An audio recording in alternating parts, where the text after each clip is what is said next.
So in talking to you about this yesterday, you had a great tip that I think you wanted to share with our audience and our listeners. So I'll give you the floor on this one. Yes, absolutely. It's very, very simple. A, B, C, D, E. Always be consistent. Document everything. This is something that I picked up in my time in EMS. So before I got into real estate, I was actively involved as an EMT and was in that world for a lot of years. I served in both a paid and in a volunteer capacity in different organizations.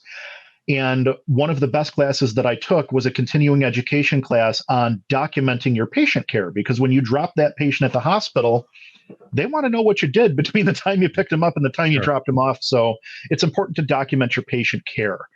And the class that I took, it was a continuing education class. And that was one of the first things that the instructor told us. And it's something that literally has stuck with me this entire time. I took that class over a decade ago.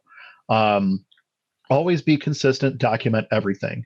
And I think that at its most basic, form, it says exactly what it means.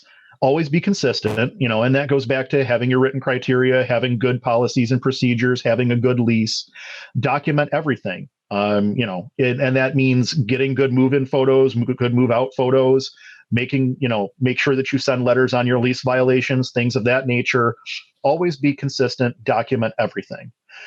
I am a data hoarder. I literally have emails, photos, documents dating all the way back to well before my property management company opened. And I love having that data because I know that a good example is we're doing a turnover on an apartment right now that was turned over.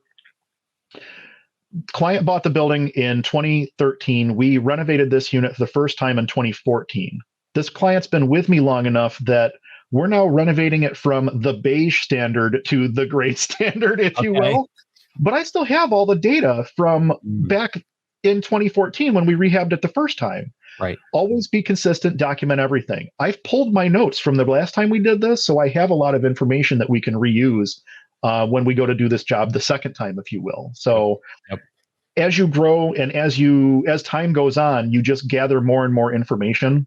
Don't be afraid to hoard data. It's digital. It's not like it's taking up physical space in your house or something like that. But that is probably the best possible tip that I can give to anybody getting into real estate or really in life in general.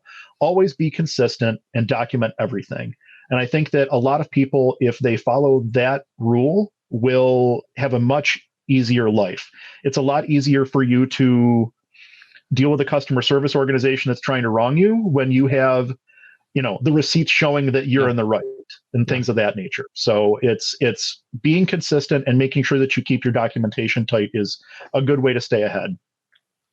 And I'm sure your lawyers love you for this, because as a lawyer, that's one of the biggest things that I was taught to tell my clients when I was practicing full time was make sure you're documenting everything. Make sure you have the documents, because the documents don't lie. Like the documents are what they are. They're black and white. They are on paper. They are in digital format, whatever the case might be, versus, memories could be fuzzy. People could misremember things, maybe misperceive things. And sometimes people outright lie about things, but in business, definitely keeping those records on hand and keeping them at easy reach, I think is extremely important. So I agree with that 100%.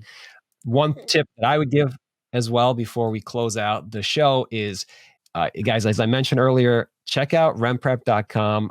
The link is in the description below. The link is going to be in the show notes for any other platform that you guys are consuming this on. Check them out for your tenant screening, for other resources as well that Andrew mentioned. And again, it's an affiliate link. You don't have to pay anything extra. It would be something that I would get as a thank you from RentPrep for putting the connection together. And I would really appreciate it if you guys did that.